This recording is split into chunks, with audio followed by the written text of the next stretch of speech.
आणि हेडलाइन्स नंतर आता बुलेटिनच्या सुरुवातीला एक मोठी ब्रेकिंग बातमी येते। ब्रिटिश ब्रॉडकास्टिंग कॉर्पोरेशनच्या दिल्ली आणि मुंबईतील कार्यालयांमध्ये आयकर विभागाच्या पथकाचं सर्वेक्षण दुसऱ्या दिवशी सुद्धा सुरू आहे। सूत्रांनी जी माहिती दिली आहे त्यानुसार आयटी अधिकारी 2012 पासून आतापर्यंतच्या खात्यांचा तपशील तपासतायत। तसंच आयटी अधिकाऱ्यांनी वित्त विभागातील कर्मचाऱ्यांचे मोबाइल्स, लॅपटॉप आणि डेस्कटॉप सुद्धा जप्त केलेले आहेत।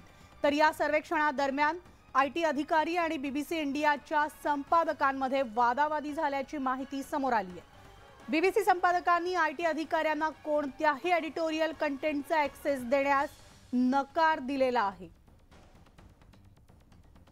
आणि याविषयी आपण सविस्तर अपडेट्स जाणून घेणार आहोत। आमचे प्रतिनिधी प्रशांत लीला रामदास आपल्या सोबत आहेत। प्रशांत, दुसऱ्या दिवशी सुद्धा बीबीसीवर इन्कम टॅक्सची धडक आहे, तपास अजून सुरू आहे, काय सविस्तर अपडेट्स? बरोबर आहे। बीबीसीच्या दिल्ली आणि मुंबईतील कार्यालयावर आयकर विभागाचे सध्या सर्वेक्षण सुरू आहे। आजचा दुसरा दिवस आहे। काल रात्री उशिरा 10:30 पर्यंत या संदर्भात माहिती घेत होते। त्यांचे 60 ते 70 पेक्षा जास्त अधिकारी हे दोन्ही कार्यालयामध्ये पोहोचलेले होते। ते सर्व माहिती घेत होते। खास करून 2012 पासून जो तपशील आहे तो संपूर्ण तपशील तपासत आहे।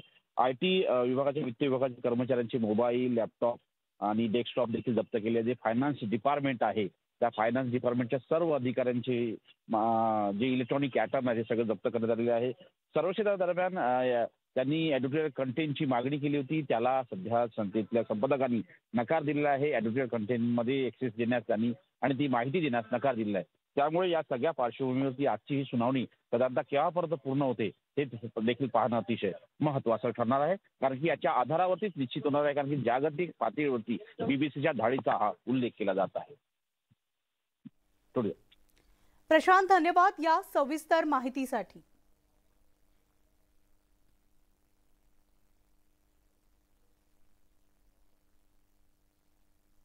आणि